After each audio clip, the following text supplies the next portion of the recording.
Perkenalkan, saya Yosiandras Pritama dari Prodi Manajemen Informatika NPM 22753109. Di sini saya akan meringkas hasil yang saya dapatkan dari menonton video instalasi web server.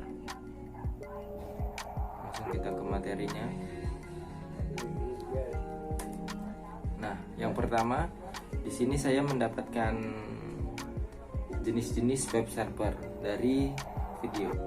Ada beberapa jenis web server yang populer, termasuk Apache HTTP Server, Engines, dan Microsoft Internet Information Service atau IIS. Pilihlah web server yang sesuai dengan kebutuhan Anda. Sebagai contoh, Apache merupakan web server yang serbaguna dan umum digunakan. Nah, lalu yang kedua yang saya dapatkan, di sini terdapat sistem operasi. Kita harus memastikan sistem operasi yang kita gunakan pada server apakah mendukung web server yang akan kita install. Sebagian besar web server dapat diinstal di berbagai sistem operasi seperti Linux, Windows, atau macOS. Lalu yang ketiga, di sini terdapat instalasi melalui paket manager. Sistem operasi seperti Linux memiliki paket manager yang memudahkan instalasi web server. Misalnya untuk Apache di Linux, kita bisa menggunakan paket manager seperti Ubuntu atau Debian atau Yum untuk menginstal Apache dengan mudah. Lalu ada konfigurasi. Setelah proses instalasi selesai, kita perlu yang namanya mengkonfigurasi web server sesuai dengan kebutuhan kita. Ini mungkin melibatkan pengaturan port, directory root, modul, atau pengaturan keamanan.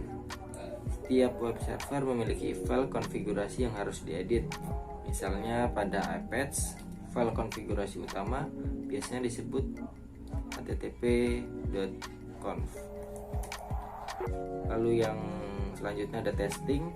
Nah, testing ini harus kita lakukan setelah melakukan instalasi dan konfigurasi. Lakukan testing ini untuk memastikan web server berfungsi dengan baik. Bisa dibuka di web server atau akses localhost atau alamat IP server untuk melihat halaman default web server. Jika halaman muncul, berarti web server telah diinstal dan bisa berjalan dengan lancar. Lalu yang selanjutnya ada mengelola web server. Setelah kita melakukan beberapa percobaan tadi, kita harus mengelola web server. Kita harus mempelajari cara mengelola web server. Ini termasuk situs yang ada di host, mengatur izin akses, mengoptimalkan performa, dan memantau lalu lintas dan log server. Oke, mungkin cukup sekian video apa yang saya dapatkan dari menonton video instalasi web server. Mohon maaf jika ada salah kata atau apapun. Saya akhiri. Terima kasih.